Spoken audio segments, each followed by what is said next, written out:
Hi, I'm Tom Gagne with the Michigan Department of Natural Resources. I'm back again with another instructional video to help you go fishing. No matter what species of fish you're going to fish for, you're going to have to use some bait to get them to bite.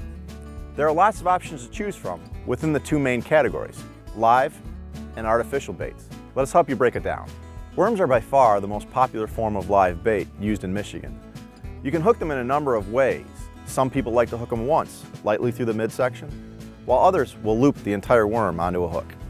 Sometimes the worms are so large that the anglers will end up cutting them into pieces before putting them on the hook. This is done depending on the size of the worm, the size of the hook, and the size of the fish you're going to fish for that day. Live minnows are also very popular options to use as bait. Small minnows attract fish by actively swimming underneath the water on your hook. Most anglers will hook minnows through the lips or through the back, just under the dorsal fin. Remember, whenever you use live bait, never throw what you have left over at the end of the day out into the water. Always dispose of it in the garbage or on land. When it comes to artificial bait, the options can seem almost endless. For the most part, artificials are designed to look and feel like the real thing. Artificial worms or insects, most of the time, are simply fished on a hook, like you would live bait.